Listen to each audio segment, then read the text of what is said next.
maybe I put on captions and see what Google thinks about my accent. Sometimes it gets the words correct, sometimes not so much.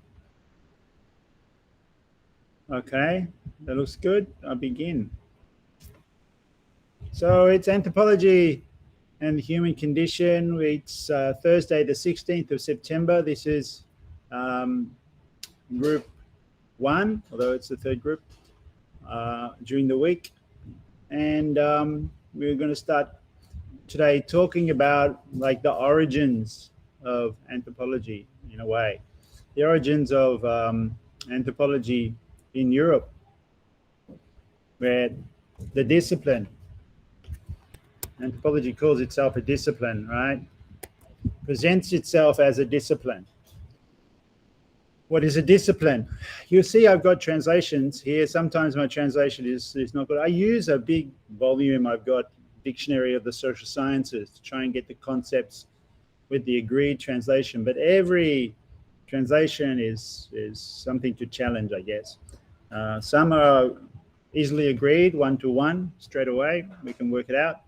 Other things we should debate, like discipline. That was a hard one. Discipline can be used in the army, right? To discipline someone, or in a prison, but also means to be tidy and good, well organized, right? But in anthropology, in the social sciences, or in university, in scholarship, it's a division of knowledge, okay? A discipline like literature, like art, like geography, or physics, something like that. They are disciplines, fields of knowledge, we also call them, knowledge areas. Field is a weird word. What is knowledge a field? Do you plant crops and grow them? Right. The words we use are a bit strange, but anyway, anthropology has its own identity, different to sociology, and different reading literature, different key texts, different methodologies, different styles of debate. And really what I wanted to do is help you read your way into this alternative to sociology that in some ways is alternative sociology. I don't see anthropology really as a discipline so much, right? I see more overlaps with anthropology and geography and other so-called disciplines. But really, if you think about it, anthropology, how does it present itself? To me, it appears as a massive like apparatus, a machinery of citations and references and institutions and people doing lectures on anthropology and writing books and classifying them according to anthropology, or footnotes and people going off on fieldwork and talking about living in tents in villages and in the context of colonialism and highly politicized and interpretive, like it's a machinery of knowledge. But even that then is a problematic metaphor, machinery. These are things that at the start anthropologists have to debate. But let's talk about some key terms. Okay, so the key term for anthropology really is, well, anthropology. I should have put that on the up for discussion as well. Anthropos, the human, and ology is Greek for the logic of, or the knowledge of, the study of the logic of. Anthropos, human. But ethnography is the key term, right? So ethnographic writing, ethnographic study, comparative ethnography, these are made up of the key terms for anthropology will be the ethnos, relating to peoples culture, their way of living, their whatever you want to, much debated also. And graphy comes from graphite, the lead in a pencil to write, right? So writing about culture is the kind of literal translation of or derivation of the term ethnography. Of course, it's come to mean different things. Come to mean an ethnography, a certain kind of book about a people, a village, a tribe, whatever. And even a kind of style of writing, ethnographic style, ethnographic writing, kind of hard to identify, but once you are initiated into anthropology, you see that people think they know what they're talking about when they say ethnography. Ethnos, that's also should be debated much. What is it to refer to? A people, a culture? So I think I learned from the last 2 days. I think you guys were not in my culture in the world class. Am I right? Yeah, in first year, I used to take a class called Culture in the World, but I didn't do it last year. Somebody else took it. So in that class, I used to always make a kind of joke or demonstration or whatever to grab someone's identity card and say to them, "Is this you?" And they would say yes. And I said, "Well, you're very small and very flat. And look, on the back, there's nothing." Just to show, make the point that a photograph is not really you, or your identity is so many different things. And then say things like, I mean, these are a bit stupid, there's examples, but just to make people think about it. How many people here are Vietnamese? And everyone said yes. Well, what does it mean to be Vietnamese? And there's so many different things it could mean. All right? And what makes you Vietnamese rather than human or something else, right? So these terminologies are to be discussed. Ethnos is one that it's helpful, it's useful to help describe something, but it can't be taken as true, you know.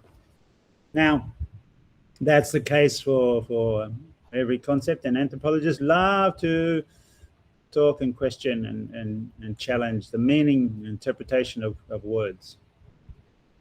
I'm going to talk a lot about the identity of the anthropologist as well.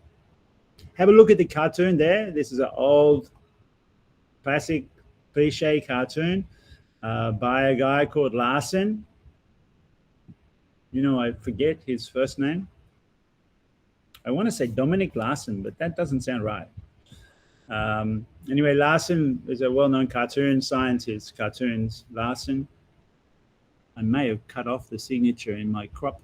And you see in that picture, anyway, the anthropologist arriving by canoe, right, on some, like, looks like an island or a lagoon or a village, whatever. And natives, completely stereotyped with their hair and stuff, quickly hiding their modern things because they know the anthropologists expect them to not have electricity, to not have television, not have records and radio and telephones and so on. So they are going to present themselves as native people, and the expectation, they do that because they're fulfilling the expectation of these anthropologists, who are also a bit cliched. If you look at them, they look like fat American tourists with, you know. An anthropologist is just a glorified tourist, some will say. My teacher, Malcolm Crick, used to say this. Just because you are trapped by a native informant, and rather than a tour guide, doesn't mean you're not trapped and tricked in the tourist game. Anyway, I'm going to talk about anthropologists' self-identity, and especially talk about that today in terms of the Victorian anthropologist. And that means the anthropology of Europe in the Victorian era. That's the era when Queen Victoria was the Queen of England. So 1840s to 1901 when she died. she was queen for 60 years or something. And the Victorian era has a certain character, and Victorian anthropologists are not like modern anthropologists, we say. And I want to challenge that too, because one of the things that anthropology is as a style of thinking is challenging assumptions, questioning assumptions, questioning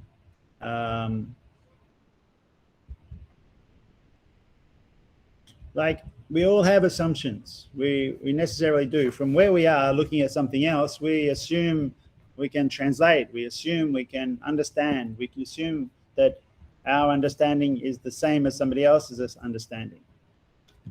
I don't know. My Ting Viet is not great. Annabelle's is much better. But you know, I see already there are differences in the language reference that work in English that don't in Vietnamese, and my assumption is that it's the same, but it's not always exactly the same, and I can't be sure.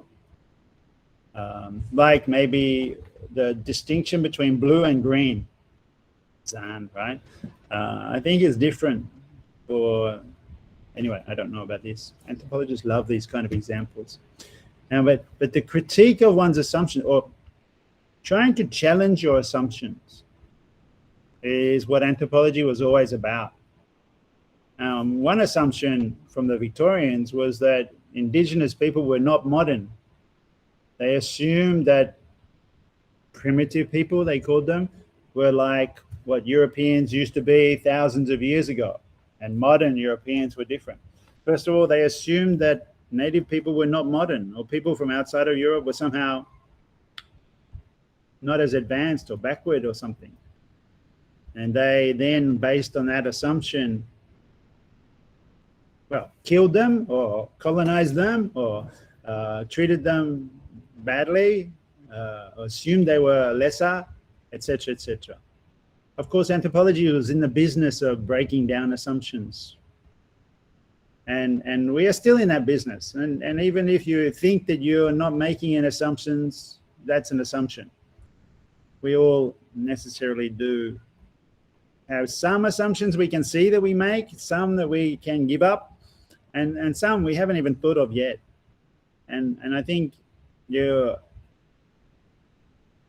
education is a process of gnawing away at those assumptions and changing your mind, right?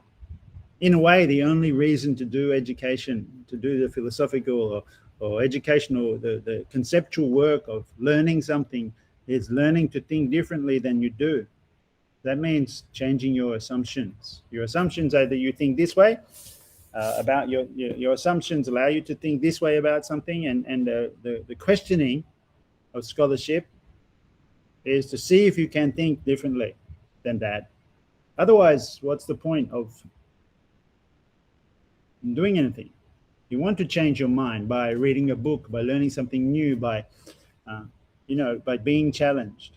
If you didn't want to change your mind, well, then no need to do anything. Just sit, be happy with what you've got.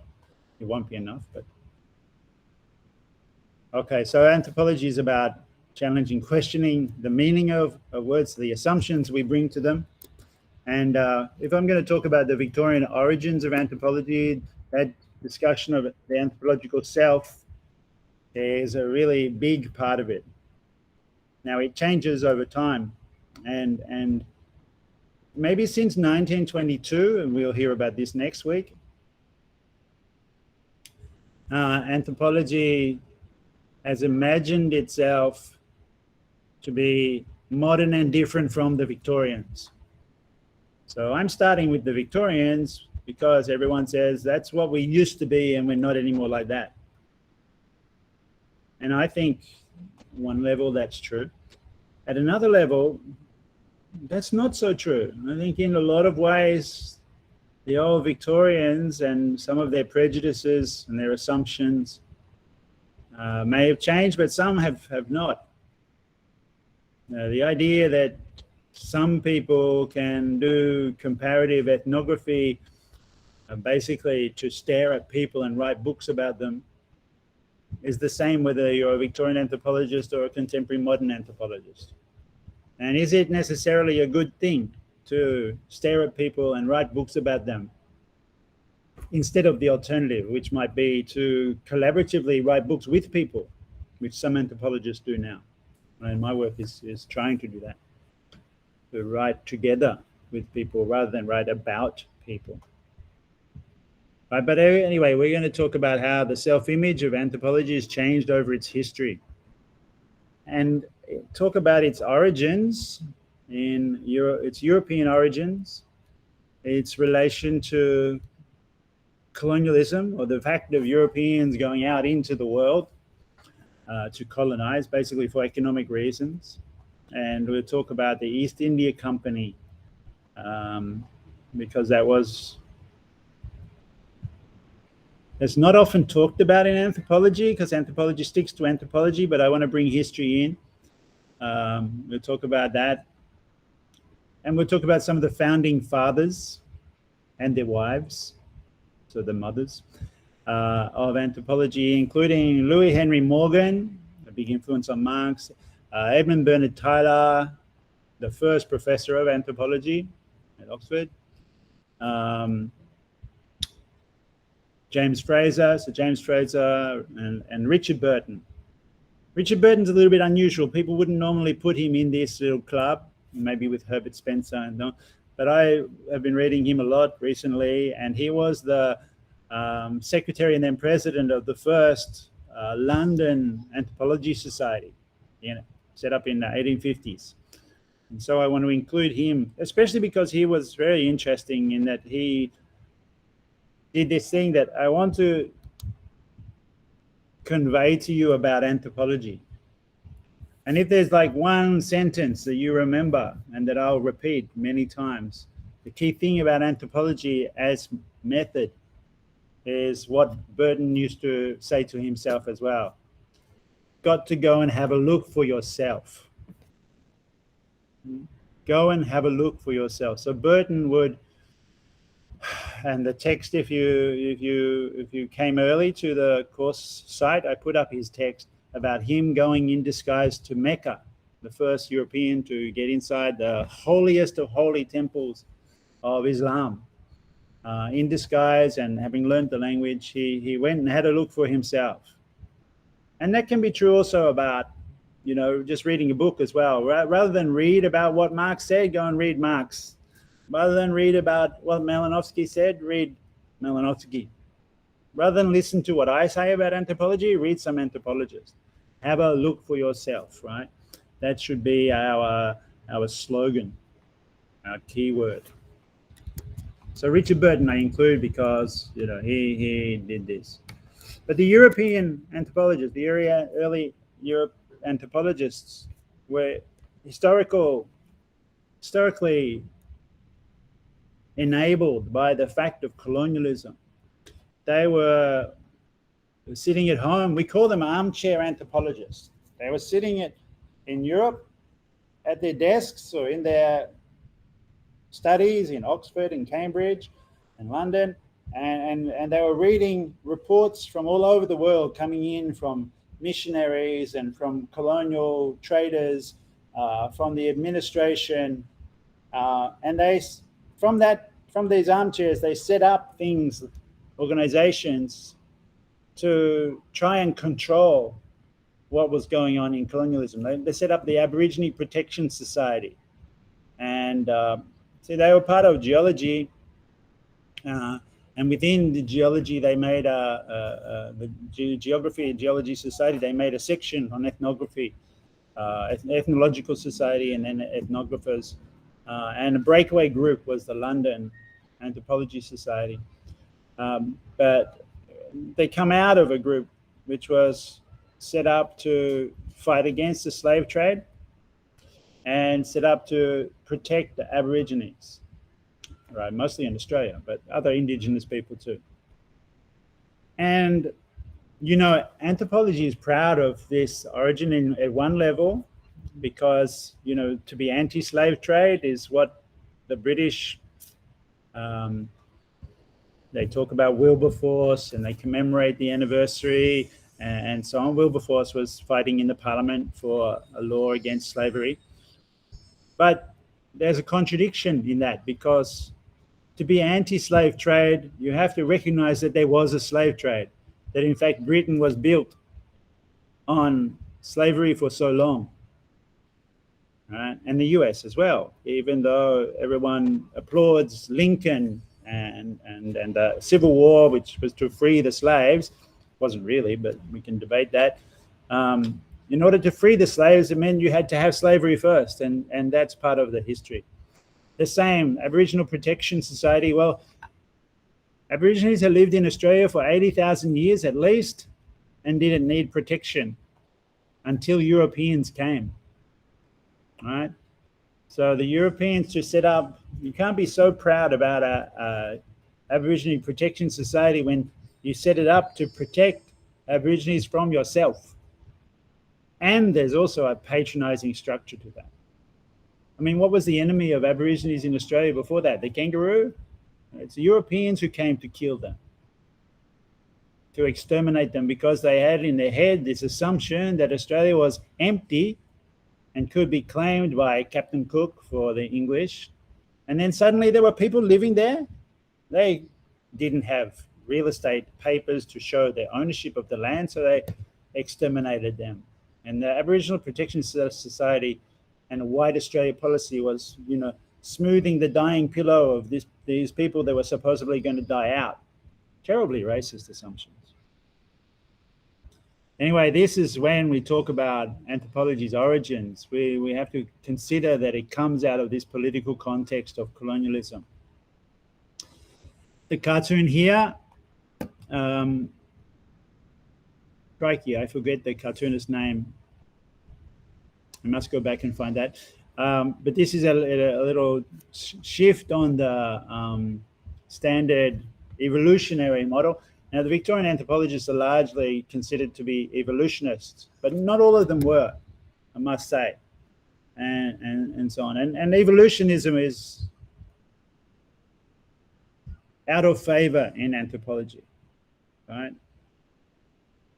It raises the question of whether we should be doing away with these discussion of these founding fathers at all, right? Should we just tear down the old statues and get rid of them, like so many other statues are being torn down, or do we remember that history? All over the world, there's a phenomenon of tearing down statues and removing the past and forgetting it rather than remembering and learning from it. I mean, why not lie the statue down? I don't know. But let's recall. I mean, this maybe is a bit too detailed to read, but it's about how central ethnology as a kind of colonial character or colonial trope, colonial activity is bound up together with the development of the discipline of anthropology. Is that ethnology, science of ethnography, study of ethnography, was given its own space in the great exhibition of Crystal Palace, which is the famous Hyde Park pavilion made of glass that contained the commodities that were produced from all over the world. It was the first big global display in England, the display of global commodities. And within that, people, cultures were commodified. And that's a big part of the heritage that is also the context. Without that global commodification, without global capital and its fetishization of commodities and people as commodities even, key Mark's point, right? We can't really talk seriously about that history. George Stocking, the reference I'm citing here, is a historian of anthropology. It's Victorian history, and he's very interesting, usually, and especially good on the British Association for the Protection of Aborigines and its spin-off into James Hunt, who's a kind of maverick figure, as was Richard Burton, who set up this breakaway group from the Protection of Aborigines Society. I mean, one of the reasons they broke away is a little bit problematic. The Aboriginal Protection Society was going to allow women to join its meetings, and they objected to that. But they also wanted anthropology to not just talk about myths and evolution and culture. They also wanted to talk about religion and politics. And for that reason, Richard Burton is interesting. Yeah. Stocking is a bit dismissive of Richard Burton because Richard Burton was this. It's hard to say what the character of what is the ethnography of England. What is the character of an English person? But in a way, Stocking said that he was unlike the other Victorian anthropologists. Well, yes, he was, but in many ways, he was very much like an English administrator, official of colonialism, because he was quite eccentric. A maverick, and that was their character. He was a consul, like the colonial administrator in Trieste for a long. He started out first as a soldier in the East India Company, and then he learned a lot of languages very quickly. He's very good at languages, and because he then studied languages, sitting with the teacher of languages would be like a Hindu priest or a educator, or a mullah, a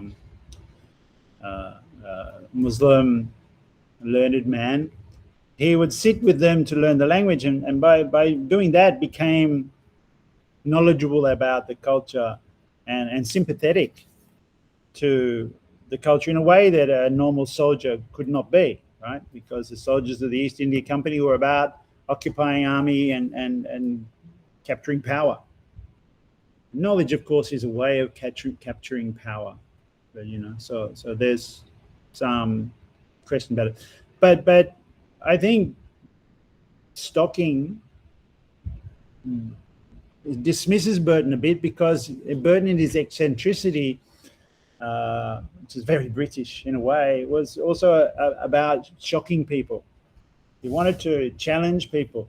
For example, I'm not exactly sure why he chose to translate this, but he's the translator of the Kama Sutra, which is a Hindu text on the sexual practices. I mean, it's a bit famous and controversially famous because it's not really only about this, but it's famous because it has lots of pictures of the different positions you can have in sex.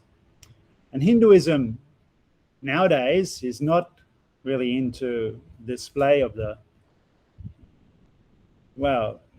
pleasure in the same way. It's a very conservative ideology in current India, and that's a whole other debate. But hundreds of years ago, temples were covered in images of licentious gods having their way with each other and so on. And Burton, in his books, not just the Kama Sutra, but also the Perfume Garden, which had also some homosexual connotations, was a challenge to the prudish attitude of Victorian England at the time. And so he, also because he kept on going to have a look for himself, he kept on leaving his job. He was supposed to be the colonial administrator, but he was always off claiming he had sick leave and going on mountain climbs up, or adventures off to Mecca, or climbing up in the Andes, or in an expedition to find the source of the Nile in Africa, or exploring Sudan and so on.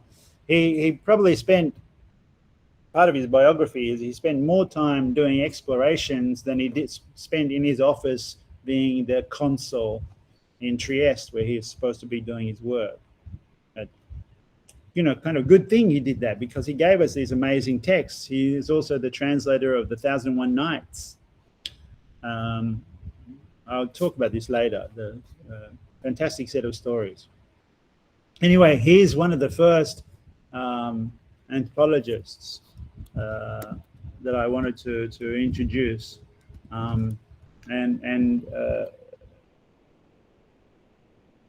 It's important that he comes from the East India Company, as I'll hopefully show later in the lecture.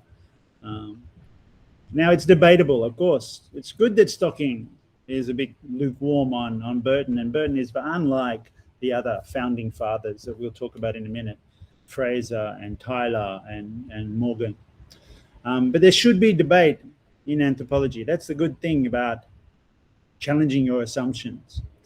And I hope that will not be the end.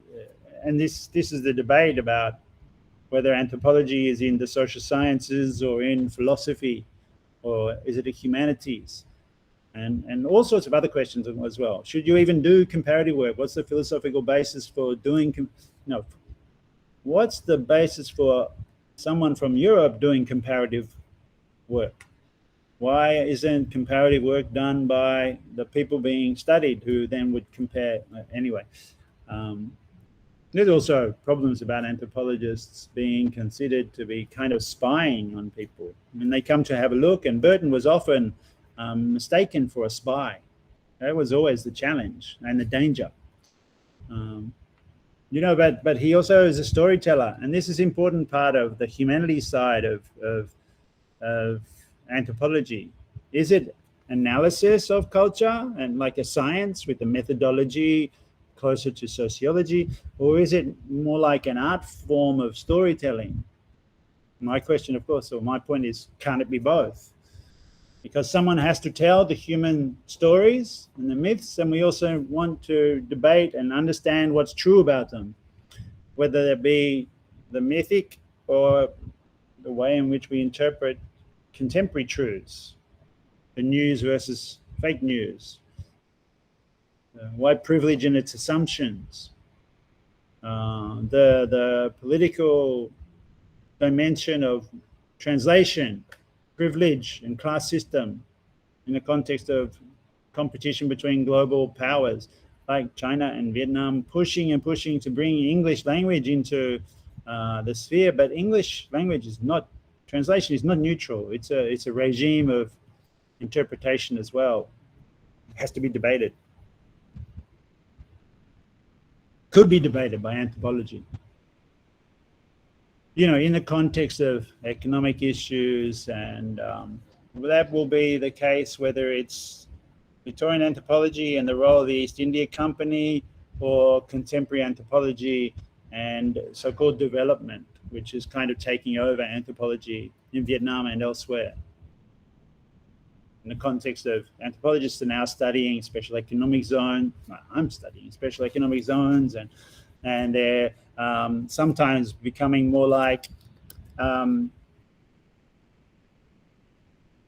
brand development agents. Rather than studying critically, they study in a way that promotes, anthropology of tourism, for example, is quite often finding ways to present tourism as a better product of, public accountability or participatory or people first tourism or environmentally alert tourism, or so on. Right. Now, for me, the critical thing is paramount, but also recognizing that we can learn something from the political problems of the past, of the Victorians, and bring it forward to today. So in that context, that's why I was reading Stocking and a few others, Ranger and Burroughs, and I put up these references here so you can get them if you want. But what's really interesting is these three articles that I read were each completely different about the same thing. They're all talking about the origins of anthropology in the middle of the 19th century, and they all reference different things and have a quite different attitude to interpretation and position on Burton, for example, and so on. It's good to see that there's still debate about things that are way back then, and that suggests that there should be debate about things now. Yeah. As I say, if you have any question, just speak up, interrupt. If there's something I've tried to explain that's not clear, or you want to know how to get these references or something like that, ask.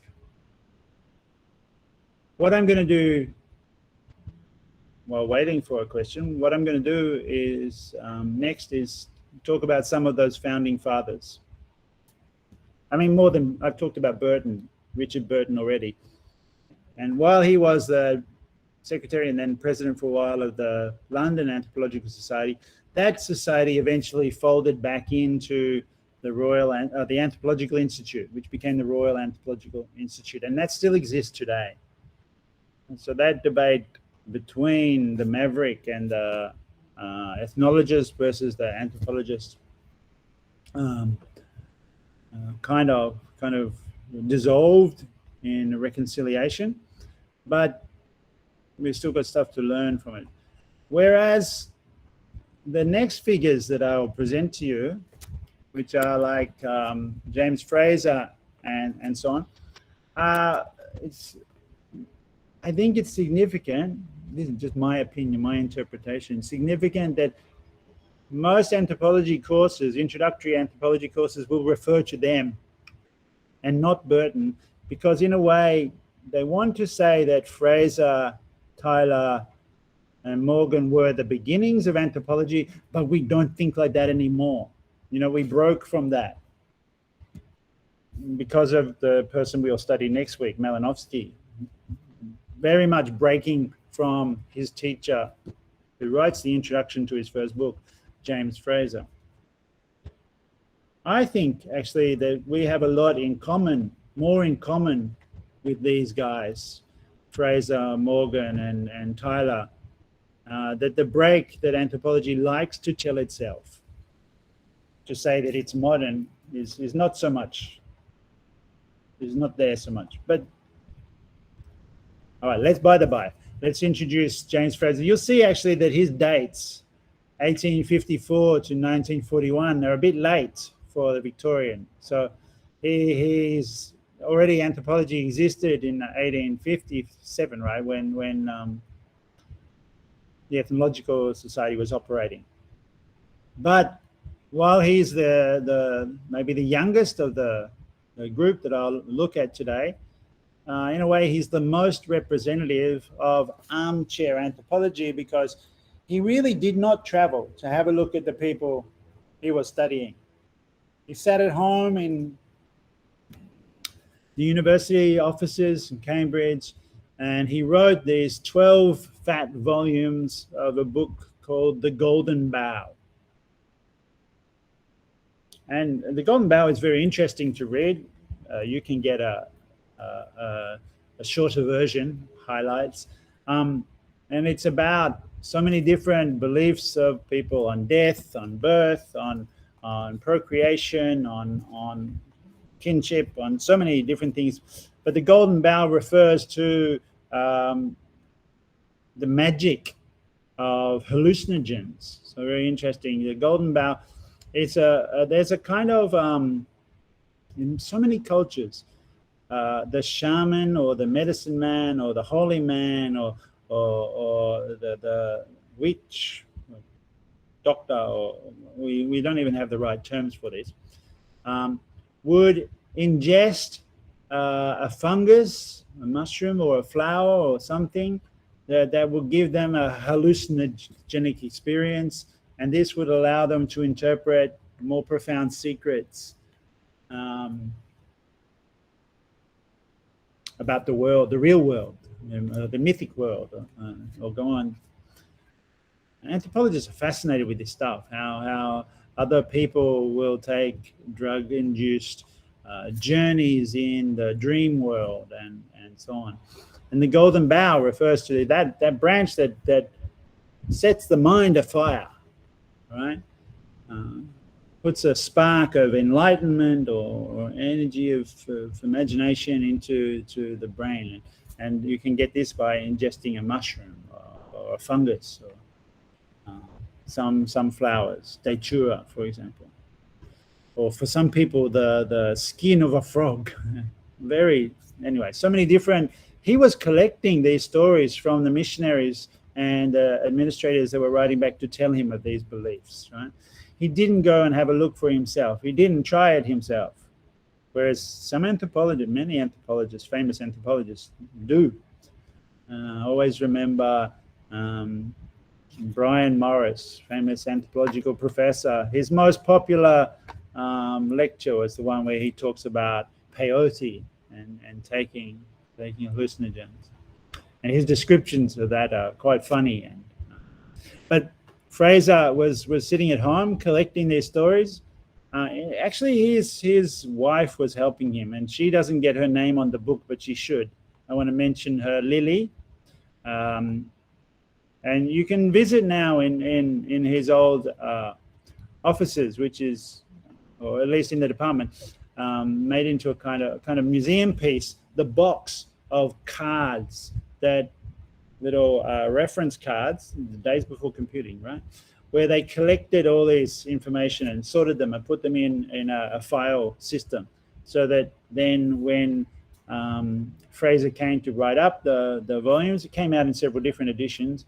He could gather the stories about, I don't know, frogs, the stories about fire, the stories about death rituals, burial rituals, all together from all over the world. And how that's different from modern anthropology is that he did look at the whole world and anywhere, myths and stories and death rituals from anywhere, whereas anthropology subsequently, modern anthropology, will focus much more on one place. The issue is, was Fraser more comparative than someone who's studying just one place? Because even when you study one place, you are already comparing with your own, even if you're not explicitly doing so. But that's another debate. As for going to have a look for himself, Fraser once, when asked whether he had met any of the native people that he wrote about, he was shocked and said, no, heaven forbid that he would actually have to meet a savage person, right? So he was a bit racist and problematic, and probably just a bit of a apocryphal story as well, but apocryphal. It's a story told so often, it's kind of not exactly made up, but becomes a bit bigger than it really was. He might have meant it as a joke. He might have just quipped that at dinner.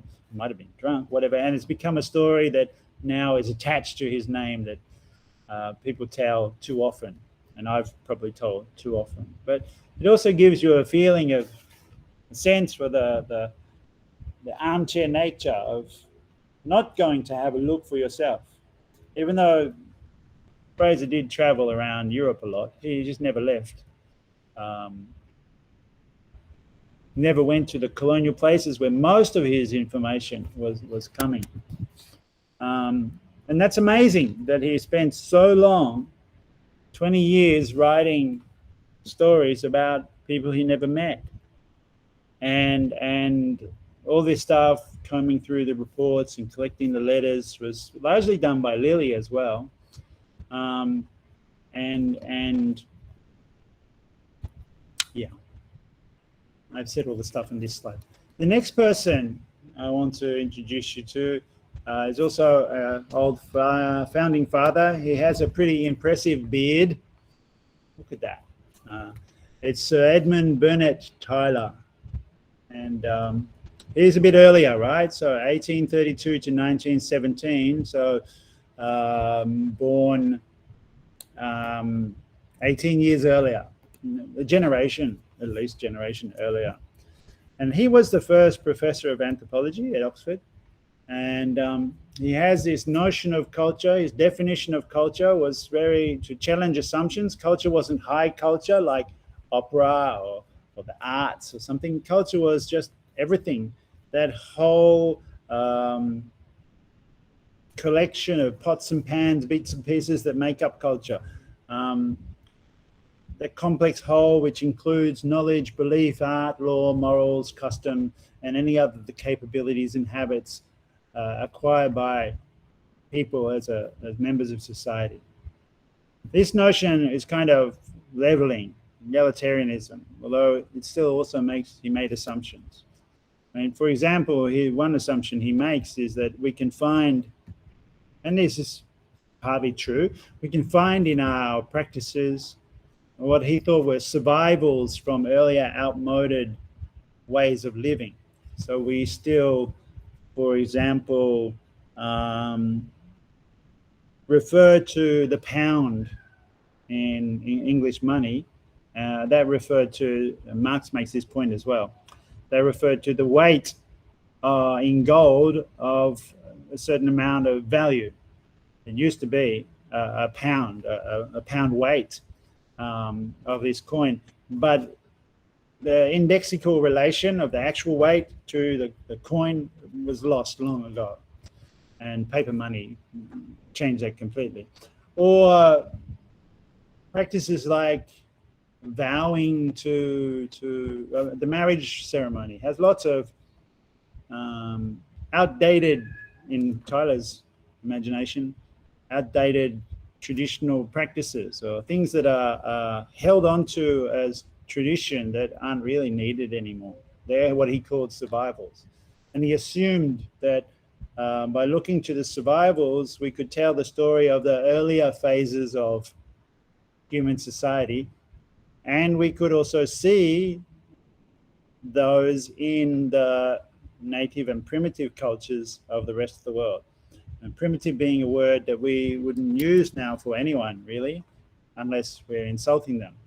But that was the name of his book, Primitive Culture, the big book, which is actually translated into Ting Viet and held in 2 copies in the Ton Duc Tang Library.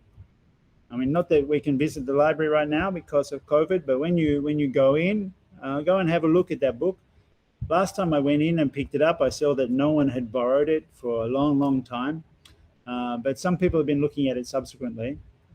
Very interesting to see, to think why, because no one was teaching anthropology before, I think. Why is there an anthropology book bought by the library in 2 copies? And what were the reasons? I mean, beside my reason for wanting to read it, what was the reason for getting that book when there are so few other anthropology books in our library?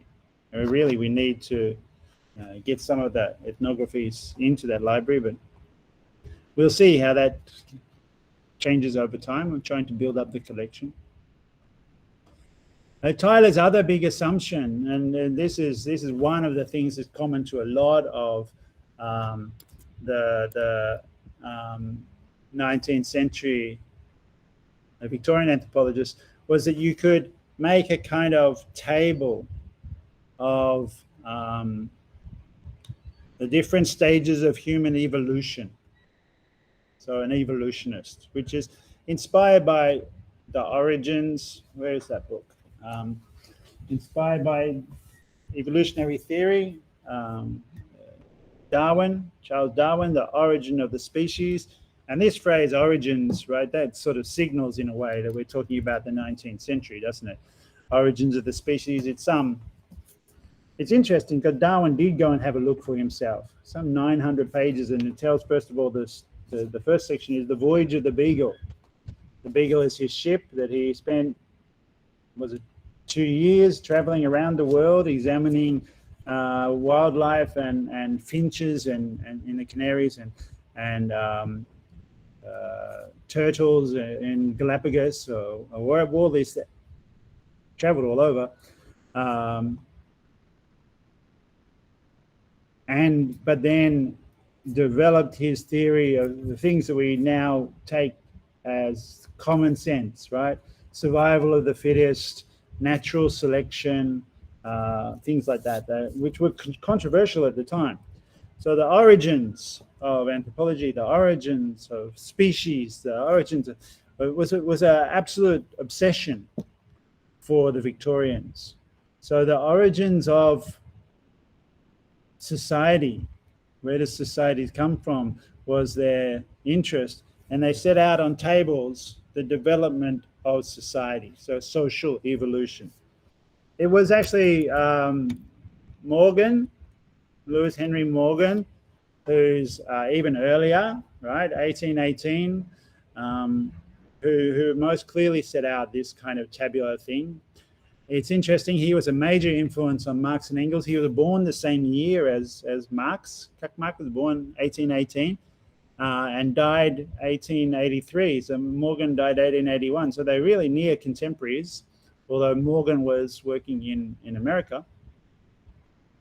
But he was an influence on Marx and Engels, but he mainly set out a development schema that ranged from the savage to civilized. And he wasn't the only one to set out tables like this. Herbert Spencer, who I don't talk about, but in 1901, he set out a table of the development of society that kind of had nomadic people. The leg was on an organic model based on the body.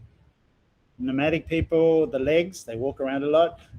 Agricultural people, they think about food and production of food, and their stomach is thing. Military societies like I know Sparta or Sikhism that were powerful, and intellectual, the head, cerebral society. But it's just a metaphor. But similarly, the table is also a metaphor. You can do it, but should you reduce the complexity of societies into some kind of grid or table? Can you set them out on a table and not misrepresent? Well, I mean, Morgan does, and we should look at that in detail. Let me see. Here's Morgan's, Louis Henry Morgan's schema for social evolution in his book Ancient Society. All right, and so what you've got here on the column on the left-hand side as you look at the screen, or at least as I look at my screen. Let's not assume that it's not reversed or something like that.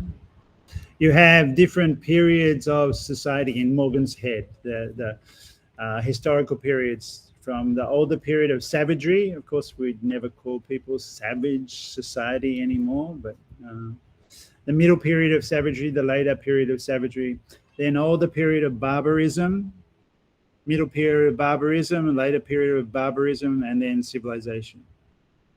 Barbarism is an interesting word. What is barbarism? Where does it come from? And I've heard a story that it was when the Romans had attacked the Germanic tribes. And Barbara is a very German name, right? The Roman response to the Germanic language was they just babble. They're ba ba ba ba, the way they talk. And then they found out that some of the women were called Barbara. So the word barbarian, the barbarous, the people who just blabber, ba ba ba, we can't understand their language, were considered savages, even by the Romans, right? And also by Morgan here. So barbarism, let's say, was not barbarism so much as maybe middle-aged society, or I don't know what we really should call them, and savagery, mostly nomadic people, Neolithic people, and so on. And then across the top, you have different categories of society, or aspects of society, institutions within society, and Morgan's trying to plot how these change over time. Right, so you have arts of subsistence, family structure, systems of consanguinity and affinity. Consanguinity is how you imagine people are related, how they are connected. So why do people gather together? Do they gather together in a horde or in a kinship structure? Are they related by blood or by joining together in a band, in a group, or a street, or a city, or something like that, right? Or national identification. And then government, which is similar, right? The form of government, a consanguine horde, means people are in a group, a gang, so to speak, and they're all related by blood. And usually the elder of the horde is the male who has sexual dominance and controls the female, and so on. And property forms. And that's why Marx was most interested in Morgan, I think, because of the discussion of property and what they could bring to Marx's study of mode of production, ownership, and property was really crucial. And then you see how these things develop, right? So the older period of savagery is mostly the horde, and people are living in caves or in forests, and they don't have society as such. I do remember, I can't recall exactly who it was who told the story, but someone like Margaret Mead or Ruth Benedict or Hannah Arendt was asked what was the defining thing that made it clear where human society begins, right? So before which there was just sort of like animal kingdom, or when did human social being together really begin? What's the sign? What do you look for to find that out? And everyone thought that would be the discovery of fire or cooking or agriculture, or in the film 2001, it's when the monkeys discover, because the obelisk comes down, that they can pick up a club and beat each other. So war. But she didn't say any of those things. She said, when you find in the skeletal record, in the skeletons that are found from a people, you find a femur, which is the thigh bone, that has been broken and healed. Right? So in a skeleton, you can tell if a bone has been broken, but she said not a broken bone, but a healed femur. A healed broken bone indicates that is a society, because it meant that this nomadic group had the time and the care to look after the health of someone who was injured and nurse them back to health. Right? So they broke their leg and they weren't just left behind to die. There was enough people to gather around and provide them with, not medicine maybe, but food, to look after them, to make sure they survive, to care for them. It's very interesting that she sees the first indication of society as something of what makes a society, something that concerns us today as well, is health. Right? I immediately think of the difference between the Vietnamese government putting in strictures on the economy so that people don't get COVID and sick, compared to England right now, where I've just been, where they have 3 times the amount of infections and 150,000 dead, and they don't have any masks or any restrictions right now, because they want the economy more than anything to survive. And that's a political party that says there's no such thing as society. That's their slogan. We are just in the business of having a successful economy. I don't know whether that's significant or stuff, but it seems like, the same sort of questions of civilization keep on coming up. Anyway, yeah. All right, there's on Morgan's scale, you see the development of fishing, the use of fire, the use of bow and arrow, hunting, right? And then pottery. Later, the middle period of barbarism, the domestication of animals. When humans started to farm, to domesticate and farm animals and to grow crops, they found that there's about 12,000 years ago, they didn't have to wander around all over the place to feed everyone. They could feed everyone staying in place. And so the development of village, then city, is founded quite recently in the history of humanity, along thousands and thousands and thousands of years. Right? So maybe only 12, 15,000 years. Before that, everyone was nomadic because you had to move to find more food. Manufacture of iron, invention of the alphabet, civilization, right, comes with text. Family forms, so the consanguine horde, the forms of government, the blood relation family, the family related to elder, down to the patriarchal, and now the nuclear family, monogamy, and so on. These are changes over time that are interesting to map. And then forms of property, ownership by the whole village or ownership by the individual, and um, inheritance law through the mother, who um, you inherit name and property through the mother because mothers stayed in place while fathers or males went out and hunted, and the matrilineal society and tribes, or when property became power, males, of course, wanted to hang on to that. Morgan was very influential and in on Marx and Engels on these topics, and actually, it was on the basis of Marx's notes on Morgan that Engels wrote this book after Marx's death, the origin of the origin. Remember the origin, big theme always. The origin of the family, private property, and the state.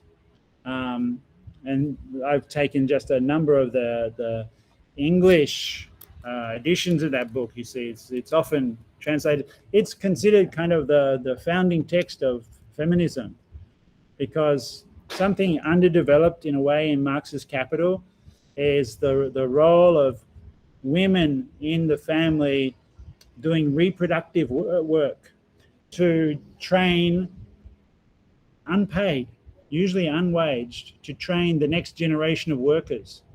Right, your mothers as well as mine, and mothers forever, have done most of the care work that makes it possible for us then to be employed by a boss, a company, and we've learned to be potential labor.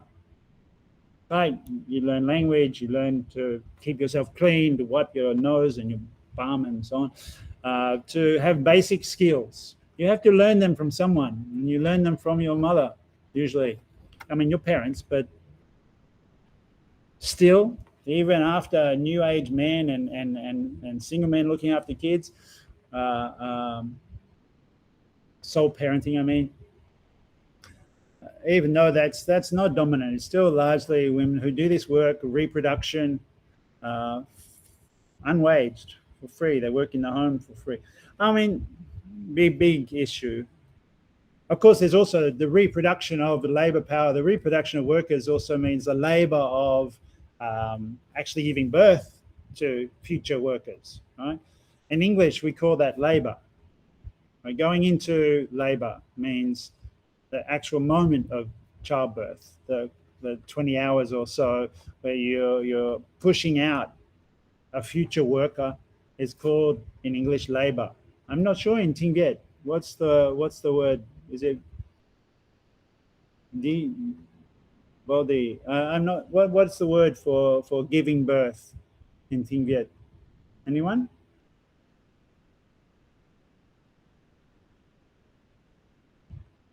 Someone want to say? What do you call that when a woman is giving birth? What is that doing? The push. What's the word for that? How would you describe that?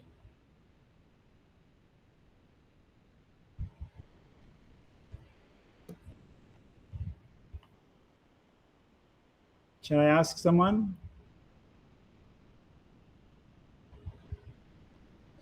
Some of the women must know. Sure. Some of you will have children, right? So what will you be? How will you describe what?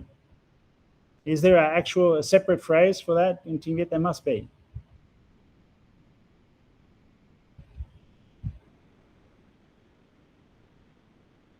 Labor ideology.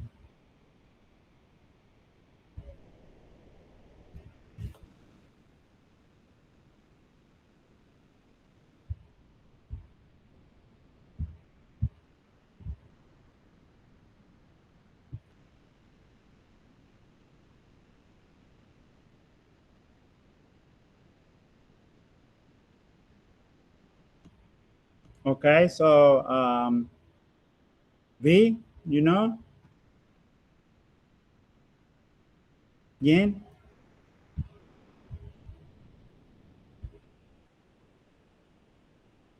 Kit, Dat, Win,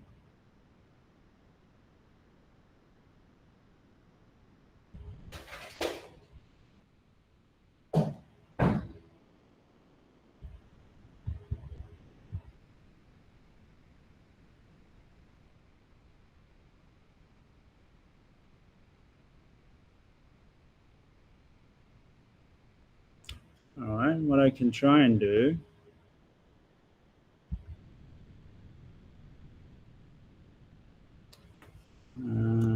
let's see, there is move to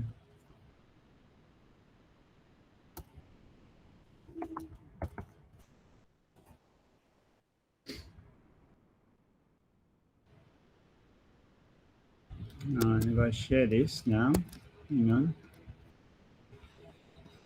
share tab.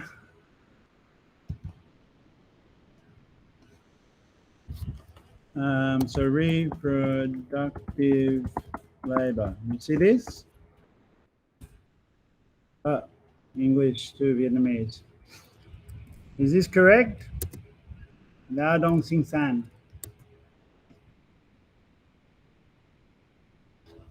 Make sense? Let's try some other translations. Can you say it and you just speak out?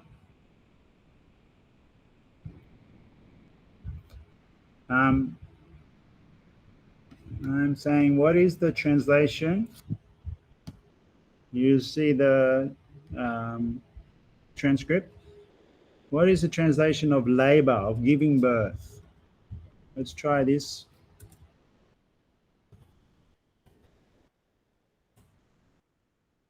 Sin.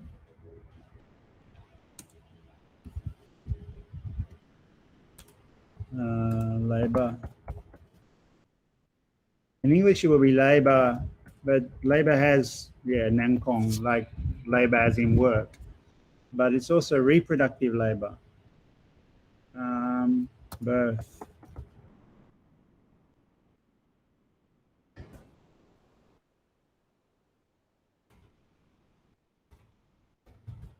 Birthing in there.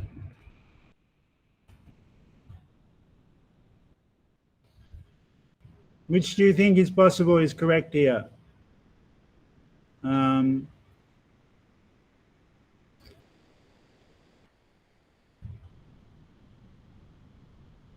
The thing is, this is all in this context, thinking about Engels and feminism, all the issue of where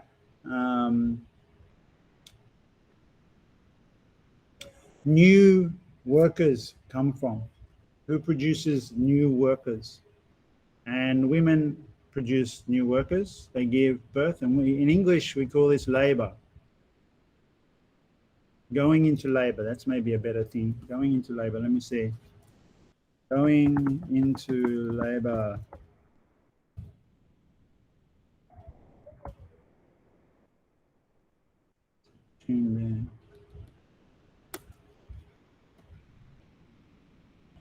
Into birth labor. Anyway, in English we call it labor, but that's a metaphor. But it's also a powerful, significant thing. Okay.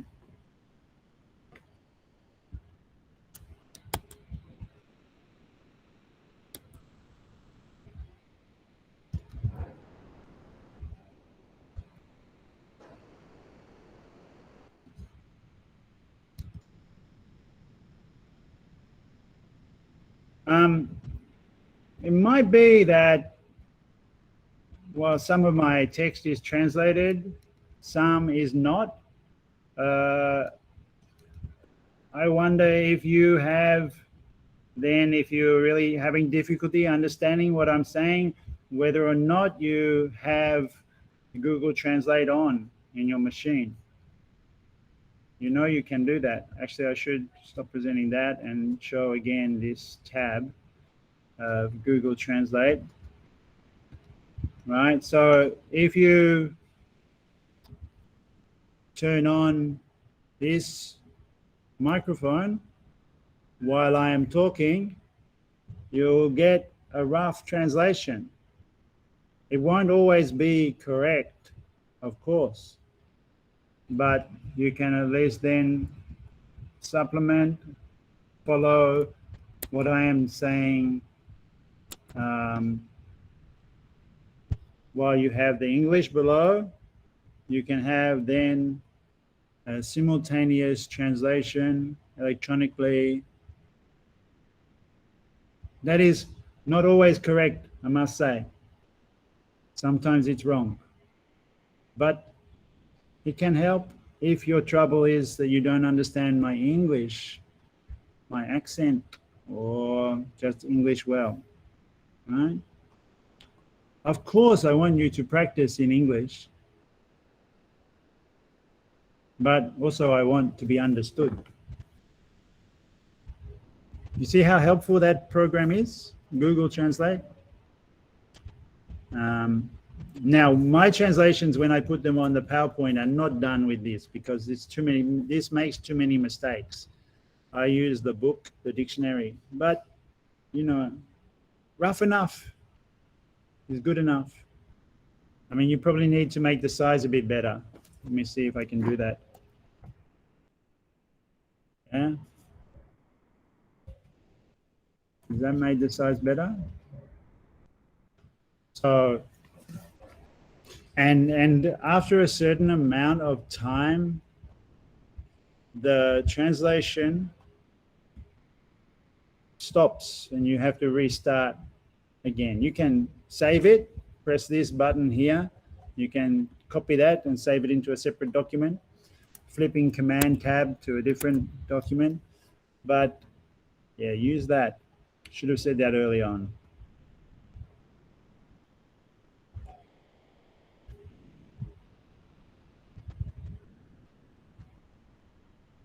I want to continue a little bit more with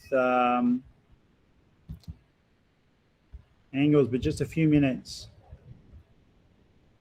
Yeah, so Engels' book, The Origins of the Family, Private Property, and the State, really relied a lot on Morgan and Marx's comments on Morgan, which were in his, this book, Ethnological Notebooks of Karl Marx, right? So Marx, in the last year of his life, wrote these amazing notebooks that nobody reads, but some people read, but you should have a look at. It's amazing. I just flipped over any page. Look at this. We've got German, English, Greek, Latin, English, and mathematics, all in the same page. See if you can see that. No, that page. So these are really rough. I'm not going to try and show it. I shouldn't have even tried to do that. These are really rough notes, but it's very interesting that you can go through this and find Marx thinking about India, thinking about early ethnographic, anthropological questions, colonial relations, ideas of science, of religion, racism, experience, and economy of a village economy and property and ownership. And his comments on Morgan are in there as well, and of reading other anthropologists. And it's on that basis that Marx, who's contemporary with these Victorian anthropologists, is also perhaps to be understood as an anthropologist. All right. Although, of course, he was more interested in economy and exchange. So his version of anthropology wasn't about evolution of social forms, but the evolution of money and economy, the development of the market, and of course, the development of revolution. He was influenced by so many things, not just anthropology, of course, also literature and politics and government reports as well, like the early anthropologists and Stuart Mill and newspapers and so on. And he was always revising his work. I mean, the picture you got on this page, you can't see it very well, I'm sure, is the front page, the first page of Marx's Capital. And you can see there that even this is the copy that Marx had in his library. Even after the book was published, he was revising and revising, wanting to change the sentences and rewrite it. Right? So the notebooks are also him rethinking and rewriting, working on his assumptions all the time.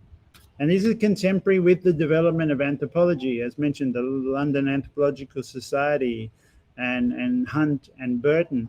And while Marx also writes much on the East India Company, um, um, Burton is employed by the East India Company. Burton's right, an East India Company officer, and learned languages for them, and then went off and did his explorations of Mecca and his pilgrimage to Medina. I don't know, did anyone read the text of Burton that I put into the e-learning? Really, to understand the lectures, you will have to do the reading. It won't, even if you understand my actual words or translating, it won't make sense if you haven't done the weekly reading. I expect about 40 pages each week. It's going to be necessary. And of course, you're giving an electronic text, so you can do Google Translate on that and get at least an idea of the content of these texts. But Burton's one on going to Mecca is a fantastic read about his adventure. But yeah, as I say, he was an employee of the British East India Company, and I want to talk about that as well a bit. There's actually I'll talk about that after a break. Let's have a break first. So I want you to yeah. I also want to go through the course guide to set out the reading for each week and so you'll get an idea of where we're going to go. You know, we're looking at Victorian anthropologists this week and Malinowski next week, but what about the other weeks? So let's stop for a bit. Plus, it allows me to stop the recording and so they're not too long each file, and start again. Let's stop until 11 sharp, 11 o'clock. We'll come back. So you're 8 minutes to go and make a coffee or whatever it is you need to do in a break, and come back and then put your camera back on at 11 o'clock sharp. Okay? Thank you very much. Now stop the recording.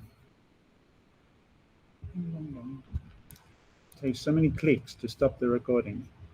1, 2 clicks, 3 clicks, 4.